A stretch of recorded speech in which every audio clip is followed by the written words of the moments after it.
galera, eu sou o Eduardo Tambellini. E eu sou o Guilherme Alonso. E a gente tá aqui para mais um episódio do Credcast. Esse é o episódio número 7. Credcast, o seu podcast especializado em cobrança e crédito. Patrocínio, Assertiva Soluções e Faico. Quando eu era moleque, já existia essa coisa. Um cara campeão lá de recuperação e um que é iniciante. Eu vinha pra cá todo dia achando que o meu objetivo aqui era ficar falando o dia inteiro com picareta.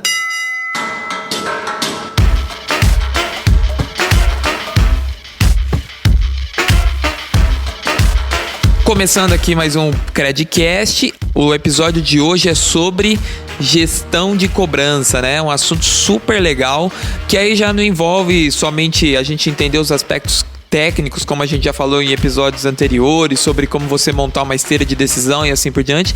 Mas envolve ali você fazer a gestão do seu time, na operação, no dia a dia, porque a gente sabe que o resultado de cobrança acontece com disciplina, gestão no dia a dia, como que você faz isso. Então tem aspectos de liderança, de motivação, um monte de coisa que você pode incluir dentro da sua operação e que você, como gestor de crédito ou gestor de cobrança, você também tem que ter algumas técnicas para poder cuidar do seu time também e alcançar os resultados esperados. E aí, Tambellini, o que a gente pode começar falando aí? Eu acho que primeira coisa, né? Gestão de cobrança, inadimplência, de alguma forma, a sua gestão tem que combater a inadimplência tem que reduzir ou você tem que manter no nível ali aceitável?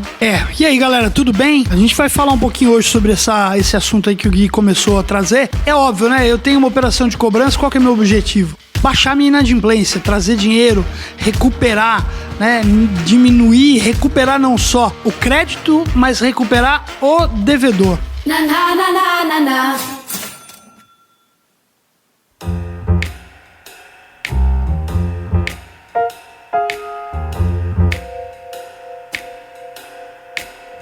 Esquecendo aí processos automatizados, processos digitalizados, robotizados, queria falar um pouquinho ainda sobre a operação, né? Eu acredito que, por mais que a gente vá ter uma evolução, né, e uma migração do manual para o digital, a gente vai ter ainda muita necessidade de operação com gente, né, com humanos por trás desse processo, né? E para isso tem algumas questões que a gente vê no dia a dia e que eu acho que valem a pena a gente trazer agora aqui nesse episódio do Credcast, né?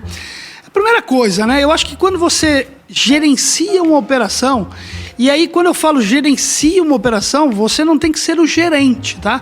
Você pode ser o supervisor, você pode ser o coordenador, você pode ser até o operador que está lá sentado, mas você tem que gerenciar o teu espaço, né? Então, quando você gerencia um processo, uma operação, uma das primeiras questões que deve estar passando pela tua cabeça é um fator e um sentimento de descontentamento, né? O que eu quero dizer com isso? Cara, eu preciso estar descontente, né? Eu preciso estar querendo fazer algo diferente, eu preciso querer fazer algo fora da caixa. Se eu me contentar em sentar lá na minha operação, né, e simplesmente fazer o meu básico, putz, gente, talvez eu vá fazer bem feito, mas eu vou ficar lá meus 20 anos, 30 anos sendo operador, né? Não vou, e aí muitas vezes vou criar alguém como culpado para justificar que eu não fui promovido, né? Então, assim, o fator do descontentamento, eu acho que tem que estar em todo profissional. Cara, eu cheguei aqui pro meu dia hoje, o que eu quero fazer de mais? O que eu vou construir de novo? O que eu vou fazer fora da caixa? Né? O que eu vou fazer de diferente? O que eu vou fazer melhor? A gente muitas vezes tem a coisa de eu tenho que evoluir, eu tenho que bater meta, eu tenho que sair do meu nível, mas será que hoje eu fui melhor que ontem? Né? Acho que esse é o primeiro ponto que a gente tem que se perguntar. E quando a gente fala de gerir pessoas, né? E aí quando a gente pensa numa operação de cobrança ou numa operação de call center, né, a gente geralmente tem o quê? A gente olha lá sempre aquela galerinha que é o primeiro emprego. O primeiro emprego, quando a gente contrata lá, e eu já vivenciei muito isso, de ter que contratar rapidamente equipes, né?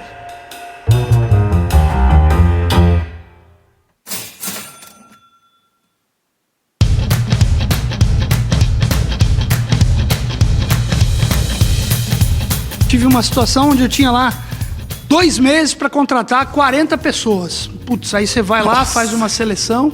Cara, tem lá 50 pessoas, primeiro dia você tira 1. Cara, e aí o negócio vai indo. Cada rodada que Dia você 28. Cada rodada que você tem, você vai tirando 1, 2, cara, e o negócio a água começa a subir. Você começa a ficar pressionado. No último período de contratação, se o cara não falou problema, você contrata. Né? E se ele falou problema ainda meio que enrolado, você também contrata. O que eu quero dizer com isso? A gente tem muitas vezes, né, aquela coisa do primeiro emprego, né, uma ausência, inclusive, de capacidade que não é...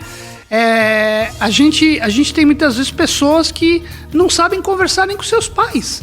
E a gente vai botar na linha, né, para falar sobre cobrança. Né, para tratar um assunto que não é fácil. Né, para falar com um inadimplente, que é um cara lá que muitas vezes está com um problema, perdeu o emprego e aí... Tá com o emocional lá em cima. Emocional, né? abalado, e eu tenho lá um menino de 18 anos, que é o primeiro emprego, que vai ter que ligar pro cara e tentar resgatar lá uma promessa de pagamento. Né? Então, eu acho que tem uma questão que muitas vezes a gente tem que tratar diferente. Né? Eu lembro que a minha primeira experiência gerencial foi com 25 anos, né, cara? Eu até brinco, né, que quem me contratou na época lá foi arriscado essa contratação. Mas quando a gente brinca, né, eu converso com as mesmas pessoas que eram gerentes comigo naquela época, a gente chega à conclusão que naquela época não tinha ninguém muito melhor também do que a gente, né? Ainda era muito incipiente ainda todo o processo, mas, cara, eu sempre conto essa situação e eu vou até um pouquinho antes do meu primeiro cargo gerencial, né? Eu lembro que quando eu trabalhei lá numa administradora de cartão, e eu entrei como analista de crédito, o processo começou a subir, a crescer, a aumentar. Aí a gente teve lá pessoas que começaram a ser contratadas, a gente criou uma área só de investigação cadastral, de confirmação. E eu comecei a de uma certa forma, mesmo como analista de crédito, já fazer alguma coisa em termos de liderança e tal. E eu lembro que um dia eu fui promovido para supervisor. E aí o meu gerente parou a equipe, que eu acho que eram umas 20, 25 pessoas, para falar da minha promoção, né? E aí ele falou, olha, queria comunicar a todos que o Eduardo Tambellini agora ele foi promovido para supervisor. Aí tem umas meninas que viraram e falaram assim, ué, mas não era? Ele não era já supervisor? Então assim, cara, é muito além de um cargo, né? É muito além daquela, puta, agora carimbei, eu sou aqui o supervisor. Cara, eu posso exercer uma coisa para ser dono de um negócio. E eu lembro que eu me sinto hoje dessa forma, mas isso quando eu era sócio da Goon, né? Eu lembro que tinha uma propaganda, acho que do Itaú, que falava: se você é uma empresa, se você representa uma empresa. E quando ele falava, se você é uma empresa, cara, aquilo pra mim era um negócio que eu sou uma empresa, entendeu? E hoje, cara, a Goon foi vendida pra Farco, eu passei a virar um CLT, que eu não sou mais dono da empresa, cara, mas hoje eu continuo me sentindo uma empresa, né? Então, eu acho que a gente tem que ser dono do negócio que a gente trabalha, né? Quando a gente se sente dono daquele negócio, a gente faz aquilo com muito mais amor e o resultado vem sem a gente perceber.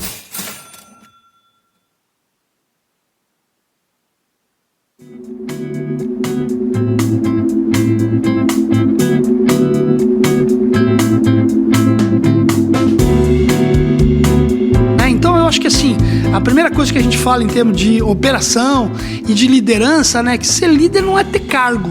Né? Ser líder é você liderar efetivamente, com amor, né? Com preocupação com as pessoas. E aí eu lembro que quando eu fui ser gerente com 25 anos, né? Eu brinco que eu tinha 25 anos, eu tinha 10 supervisores respondendo para mim, uma secretária. Cara, 25 anos, eu tinha tudo para despirocar, né? Ficar doido. Porque o que acontece naquele momento? Você imagina o tamanho do negócio? Eu tinha poder. E o que você precisa para conhecer uma pessoa, Guilherme? Dá poder.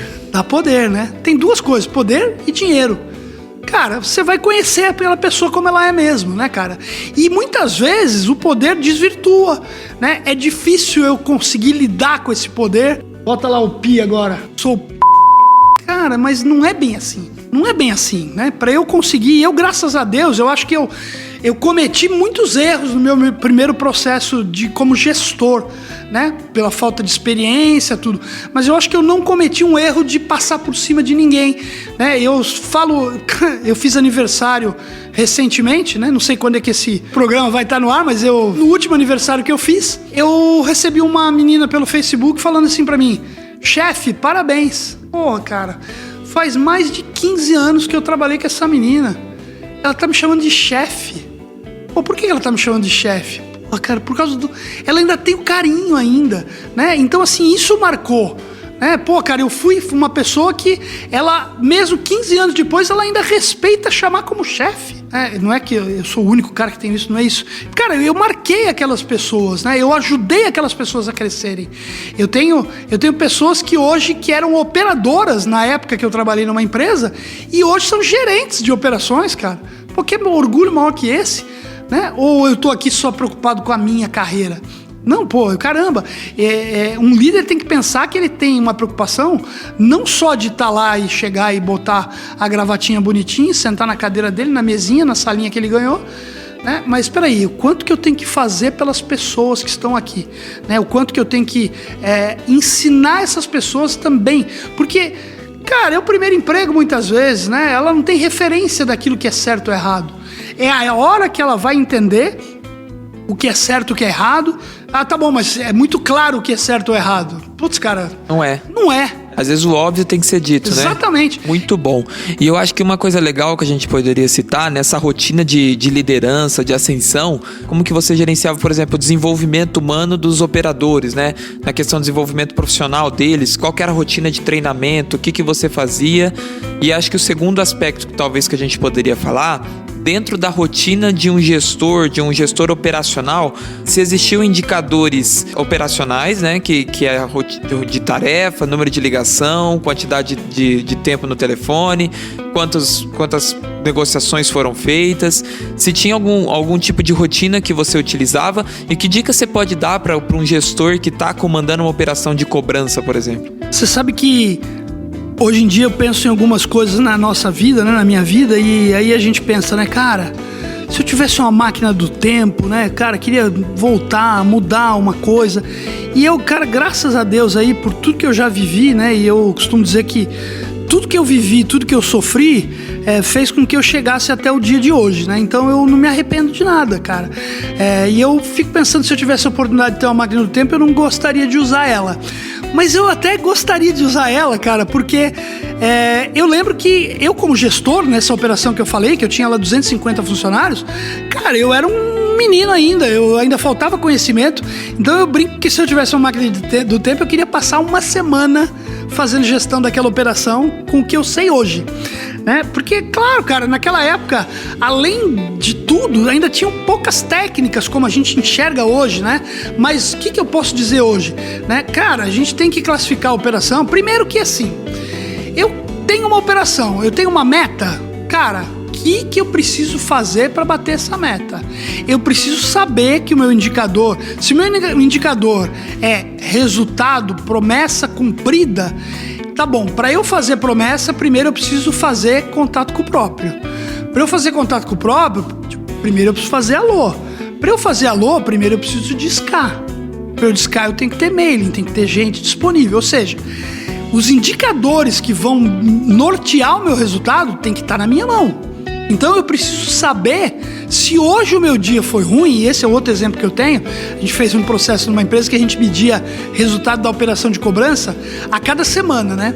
Aí eu ia lá na empresa toda semana. Então uma semana eu ia lá e falei, e aí, cara, como é que foi o resultado? Percebi que essa semana foi ruim, cara. O que aconteceu?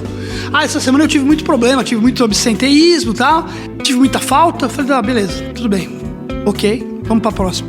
Aí na próxima, pô, cara, essa semana aqui você foi bem, né? Cara, essa semana aqui eu não tive falta, foi todo mundo aqui, detonamos. Tá, beleza, tudo bem, vamos lá. Aí na outra semana, e aí, o que aconteceu? Cara, essa semana faltou um monte de... Eu falei, cara, para. Quando você fala que não foi bem, é óbvio que você teve um problema, isso eu já sei. Né? Quando você foi bem, alguma coisa também de boa aconteceu. Cara, eu preciso saber o que é. Né? E a gente muitas vezes está acostumado a só procurar quando a gente faz coisa ruim, né? Eu não consegui atingir o resultado, o que eu tive? Eu tive um problema. Tá, mas quando eu atingi, por que eu atingi? né? E muitas vezes, quando a gente tem indicadores, a gente não está gerenciando esses indicadores, né, no sentido de entender, cara, o que eu fiz para chegar nesse resultado? Olha, ontem eu não atingi. Aonde que eu errei ontem? Qual foi o... eu fiz menos ligação, eu fiz menos alô, eu fiz menos CPC, eu fiz muita promessa, mas pouco cumpriu. Cara, eu preciso entender nesse sentido. Só para o pessoal que às vezes não está inserido, o que é o CPC? É o contato com a pessoa certa, o contato com o próprio cliente. Cada um vai dar uma definição, mas no fundo eu estou falando com aquela pessoa que decide, né, que eu posso obter uma promessa de pagamento, tá? Então assim, primeira coisa eu tenho que ter meus indicadores na mão e eu tenho que saber por que eu fui bem e por que eu fui ruim. Né? Legal, dentro de um grupo de cobrança, né, de operadores, eu não vou ter todo mundo no mesmo nível, né? Então qual que é a grande filosofia hoje? Eu separo por perfis, por quartis, né? Primeiro quartil, segundo quartil, ou seja, onde eu vou ter lá um primeiro quartil, aquele grupo de caras que estão batendo a meta. Esse cara, o que eu tenho que fazer com ele? Eu tenho que continuar, eu tenho que manter ele nessa situação, né? Um outro quartil que é o cara que não bate a meta. O que eu tenho que fazer? Eu tenho que fazer esse cara evoluir, ele está quase batendo, mas não bate. Então eu tenho que ter grupos onde eu entenda o que eu tenho que fazer para cada perfil. Esse cara bate a meta, então esse cara aqui tem que continuar mantendo. Pela sua experiência, quando a gente coloca um grupo com experiências diferentes, você acha isso positivo, acha ruim? Tipo, um cara campeão lá de recuperação e um que é iniciante, que não é tão bom. Eu acho que tem um papel, quem tem um papel fundamental numa situação dessa também é o gestor, cara, porque o cara tem que... Entendi. O cara tem que colocar alguém lá e ele não pode simplesmente fazer a propaganda no seguinte sentido. Aqui, botei o Guilherme aqui, hein? Só o Guilherme bate meta aqui, hein, galera? Olha, tá vendo? Guilherme é 10, hein? Cara, aí todo mundo vai ficar contra o Guilherme. O Guilherme é o patinho feio aqui, por mais que não é, né? É o patinho bonito, né? Mas eu sou feio e eu não bato meta, e o cara aqui só dá voz pro Guilherme, que é o cara que bate meta, né? Então eu, como líder, eu tenho que falar, pessoal, vamos lá, olha só, a gente tem aqui uma questão, o Guilherme tá aqui com essa coisa à frente, mas vamos aqui, vamos entender o que ele fez. Pessoal, vamos entender aqui, vamos ver as melhores práticas aqui, ou seja, eu tenho que colocar ele não como um cara que... o cara é diferente de você. Você é como ele, tá vendo? Vamos fazer isso também, vamos tentar entender se isso dá resultado, né? Então eu acho que é saudável você mesclar equipes com, né, perfis diferentes, mas, de novo, cabe ao papel do líder que está gerenciando essa galera fazer com que esse pessoal interaja de forma a não criar grupos, né? E esse aqui é o grupo do patinho feio, esse aqui é o grupo dos patinhos bonitos. Com certeza.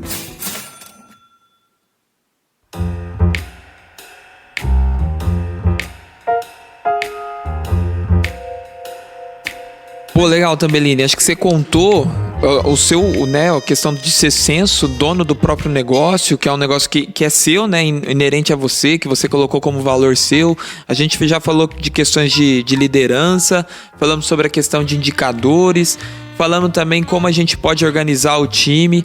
Mas e o fator motivacional? Vamos lembrar, né? Cobrança, ainda a gente sabe que por mais que seja uma atividade estratégica super importante dentro de qualquer operação, de qualquer empresa, a gente sabe ainda que tem o lance de ser considerado algo negativo.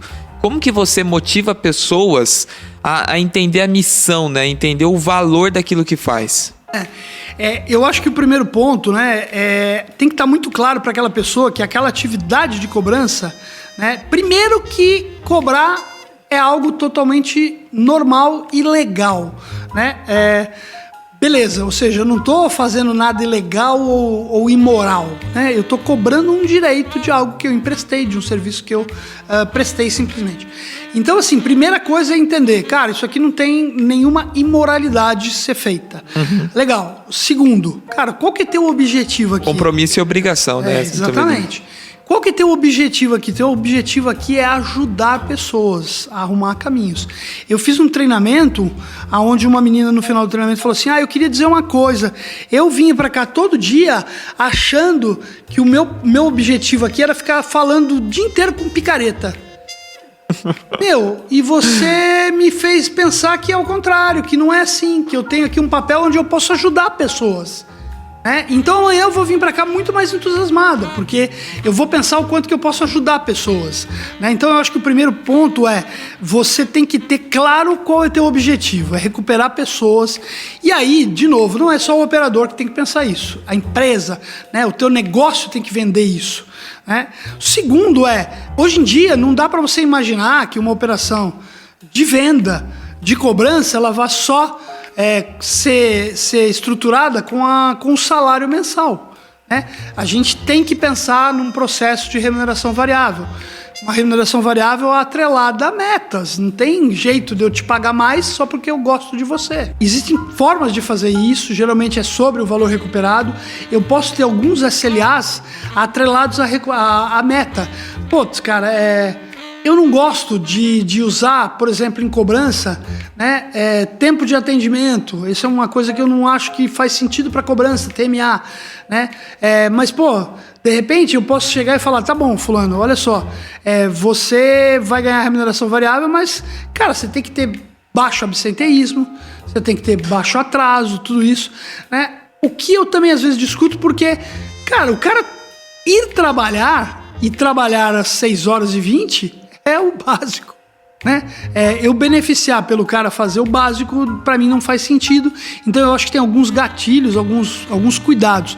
Um outro cuidado é, cara, se o cara ganha pela recuperação, então o cara vai tentar recuperar qualquer coisa ou recuperar um valor até às vezes extremamente elevado daquele cliente, enfim, quer dizer, isso tem que estar muito casado, e tem que ter um processo de monitoria muito cuidadoso também.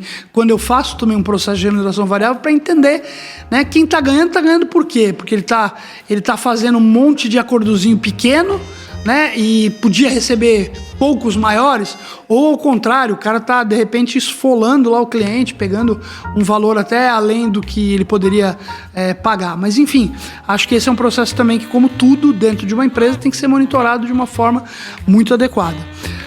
Além da remuneração variável, cara, o que a gente vê muito e é legal, principalmente quando você olha um escritório de cobrança, que tem várias operações, são campanhas motivacionais, E campanha vai desde você botar uma bexiga, até você dar alguma coisa efetivamente, Então, eu acho que motivação é um negócio importante, eu acho que tem um papel fundamental do gestor a fazer a motivação, mas ela também, eu costumo dizer que tem dois tipos de motivação, aquela que vem de fora, e aquela que vem de dentro. Cara, a remuneração variável, a campanha motivacional, ela é algo que está fora de você.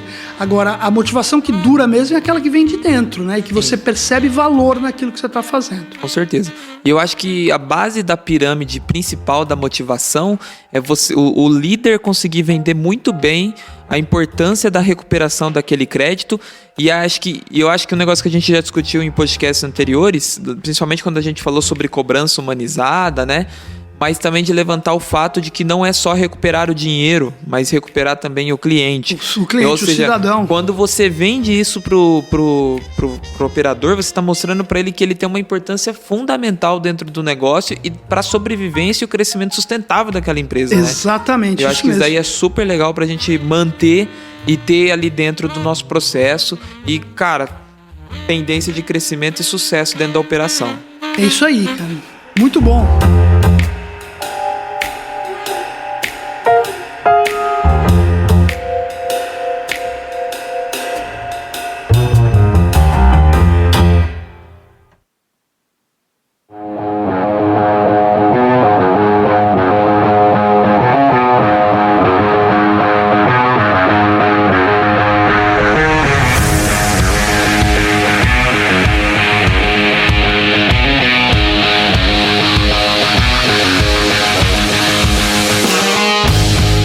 Terminando aqui mais um episódio do Credcast, o podcast especializado em crédito e cobrança, principalmente para ajudar a sua operação, o seu negócio, para você conceder crédito de maneira segura e também fazer a cobrança quando necessário. Pelo que a gente pesquisou assim, a gente acha que é o único podcast desse assunto, mas como a gente não tem certeza, a gente não está afirmando. Mas enfim, é um podcast especializado em crédito e cobrança para ajudar você. Legal. Pessoal, só lembrando, a gente tem os nossos patrocinadores, aqueles que apoiam o nosso programa. A gente tem a FICO e também a Assertiva Soluções duas empresas que estão aí presentes no ciclo de crédito de qualquer empresa aí no Brasil. E no mundo também, né? No caso da FICO também. No mundo, exatamente, no mundo todo. Muito bom, muito bom. Pessoal, se você gostou desse conteúdo, a gente vai pedir aquela força, compartilha com o pessoal, faz o download também, dependendo de onde você está escutando esse episódio. E a hora que você for compartilhar sobre o episódio em si nas suas redes sociais, não esquece de colocar #CredCast, beleza? Grande abraço, pessoal! Valeu, galera, até a próxima!